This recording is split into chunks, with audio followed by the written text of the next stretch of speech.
बोलो श्री हरि भगवान की जय, उमापति महादेव की जय। तो भगवान शिव कहते हैं कि भवानी, राम जी को 3 दिन बीत गए सागर के तट पे बैठ करके सागर से मार्ग मांगते हुए, विनय करते हुए। प्रभु को 3 दिन बीत गए, अभी तक सागर में कोई हलचल नहीं हुई। मूल सागर राम जी के विनय को सुन तो रहा था, लेकिन अनसुनी कर रहा था, क्योंकि सागर तो सागर है, वो तो मूल था ही। 3 दिन बीत गए भवानी। राम जी सागर को जताने के लिए थोड़ा सी क्रोध में आते। प्रभु हल्का सा रोष प्रकट करते हुए कहते हैं कि बिनाया न मानत,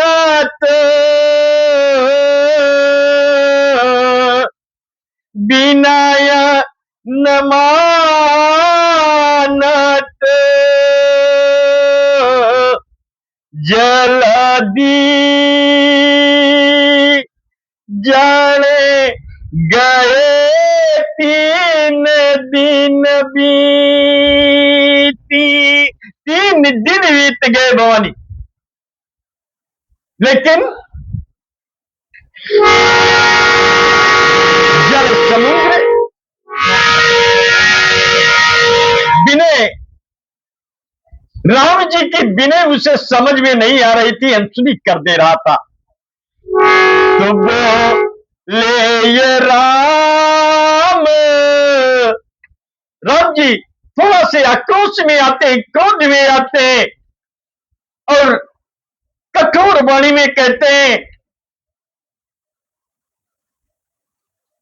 कि बिना भय के प्रीति नहीं होती। तो बोले ये राम सको पीता भय बिन होई न प्रीति। प्रगाढ़ प्रीति तभी समझ में आती है जब थोड़ा सा भय हो। बिना भय के प्रेम नहीं समझ में आता, फीका लगता है। दाल कितनी भी अच्छी हो, लेकिन हल्का से अगर नमक कम है तो फीकी लगती है। तो बिना भय के प्रीति भी हल्का फीकी लगती है। तो राम जी कहते हैं भैया लक्ष्मण जी से कहते हैं कि मेरे धनुष और बाण लेकर के आओ। बड़ी पीकी झलका ली है हमने, विनय कर लिया है हमने सागर से। 3 दिन से इसी तट पे बैठ करके विनय कर रहा हूं कि विनय से, प्रेम से हमें वो मार्ग दे दे, मुझे उस पार जाना है। लेकिन जल से मूल सागर की समझ में नहीं आ रहा है। हे लक्ष्मण, मेरे धनुष और बाण लेके आओ भाई। तो लक्ष्मण बाण सरासन आनु, लक्ष्मण बाण सरासन आनु, असो खाऊं बारिद विशाखी किसानू। लक्ष्मण जी से राम जी कहते हैं कि शायद समुद्र के समझ में नहीं आ रहा है कि मैं विनय और प्रीति अपार करता हूं, लेकिन जब इनके समझ में नहीं आता तो दूसरा मार्ग भी मेरे समझ में आता है। हे भाई, मेरे बाण, मेरे धनुष ले आइए और एक ही बाण में इस समुद्र को सुखा देते हैं। तो सो बारी दी विसाखी किसानों, सो बारी दी विसाखी किसान। क्योंकि राम जी कहते हैं कि मूर्ख से, हे लक्ष्मण,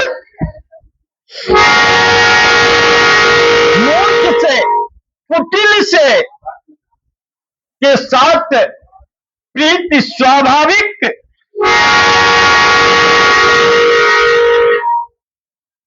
ऐसे होती है जैसे कंजूस के साथ सुंदर नीति, उदारता या उद्देश्य ऐसे ही होती है। इस समुद्र से प्रीति से विनय करना ठीक नहीं है। ले आइए। हे भवानी, राम जी का रोष, राम जी तो राम है, सर्वज्ञ है, सुजान है, वो बनाना भी जानते हैं, बिगाड़ना भी जानते हैं और बिगड़े को सुधारना भी जानते हैं।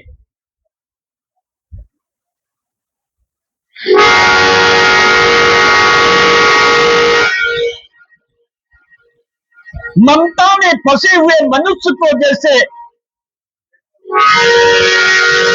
ज्ञान की कथा कभी प्रिय नहीं लगती लक्ष्मण, ये सत्य बात है कि जो ममता में फंसा है, संसार के माया में फंसा है, उसे ज्ञान की कथाएं प्रिय नहीं लगती।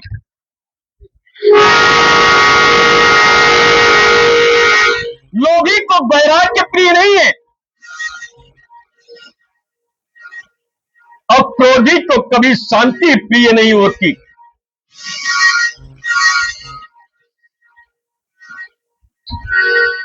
तो बाबा लिखते हैं, बड़ी सुंदर चौपाई देते हैं कि मामा तारा सन ज्ञान कहानी, मामा तारा सन ज्ञान कहानी, अति लोभी सन विरति बकानी, अति लोभी सन विरति बकानी, नहीं सम कामई अरिकाता, ऊसर बीज बये पली जाता।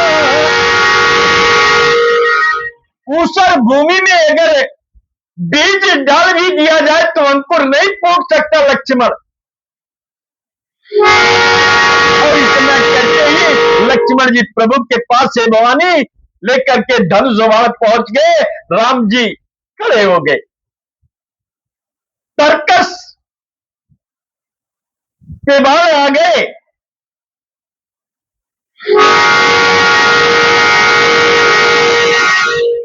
राम जी ने तर्कस पे बाण जैसे ही चढ़ाए, बड़ी सुंदर चौपाई बाबा देते हैं, यश शाही रघुपति चापी चढ़ावा, लक्ष्मण के मन भावा। लक्ष्मण जी प्रसन्न हो गए क्योंकि वो तो शांत स्वभाव के थे ही नहीं। लक्ष्मण जी आनंद से भरे, अब प्रभु ठीक किया आपने, भैया आपने अब ठीक किया। यही तो मैं पहले से कह रहा था कि संदाने ओ प्रभु विसाखी कराला, उठी उदाती उड़ी अंतर ज्वाला। और जैसे ही प्रभु ने धनुष पे बाण चढ़ाए तर्कस पे, कि समुद्र में जलन होने लगी, समुद्र खौलने लगा। जितने जीव समुद्र में थे सब उकलाने लगे, सबकी सांसें फूलने लगी। ये क्या हो रहा है? तब समुद्र ने देखा उसे ध्यान आया कि प्रभु क्रोध ही आ गए। बड़ी तेजी से भगा, सोने की थल सजा करके भगवान को मनाने के लिए, राम जी को मनाने के लिए समुद्र दौड़ पड़ा। अगर नहीं चाहते हैं तो बाण छूट गया तो मेरी कहानी धारा से समाप्त हो जाएगी, रघुनाथ समाप्त कर देंगे। तो मैं रे गानाया कुलान जरा तुझा तो जलनी दे जब जाने कनक थार बारी मानी गानी नाना विप्ररूप आयवत जीमान। कांपते हुए सोने की थाल में बहुत सारे भगवान के फूल फल सजा करके भगवान को प्रसन्न करने के लिए कांपते हुए समुद्र आ करके भगवान के शरणागत हो गया। रुकिए महाराज, रुकिए, अनर्थ मत करिए, बड़ी भारी भूल हो गई, क्षमा करे प्रभु। काकभूषुंडी जी कहते हैं कि गुरु जी,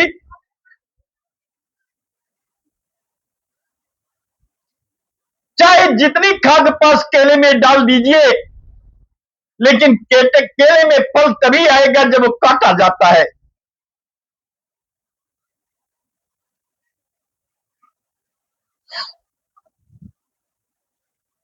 और नीच प्रवृत्ति के, नीच विचारधाराओं के, बुरी विचारधाराओं से किसी का स्वभाव अगर निर्मित है तो डांटने पर ही नम्रता को धारण करता है, वैसे नहीं धारण करता। गरुड़ जी, राम जी के आगे समुद्र गिड़गिड़ाने लगा।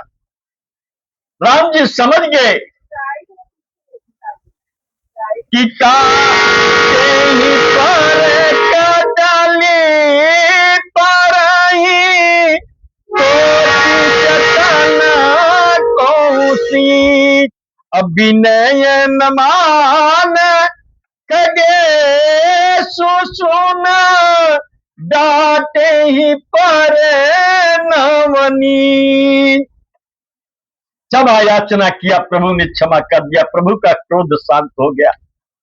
प्रभु ने कहा, अरे भाई, हमें तो मार्ग चाहिए, हमें समुद्र से उस पार जाना है, हमारा इरादा तुम्हें सुखाने का नहीं था, लेकिन मैं 3 दिन से तुम्हें जगाने की कोशिश कर रहा था। चलिए क्षमा करते हैं, रास्ता बताइए। दोनों हाथ जोड़ करके समुद्र कहता है कि महाराज, मार्ग तो आपकी सेना में ही है, आपकी सेना में ऐसे ऐसे दिग्गज हैं जिनके लिए समुद्र पे सेतु बांधना कठिन नहीं है, मार्ग बनाना कठिन नहीं है, बस उन्हें ज्ञात हो जाए। तो आप तैयारियां शुरू करिए, आपकी कृपा से समय हम पर सेतु का निर्माण करिए। और इसी के साथ एक कथा यहीं पे समाप्त करते हैं। बोलो श्री हरि भगवान की जय। उमा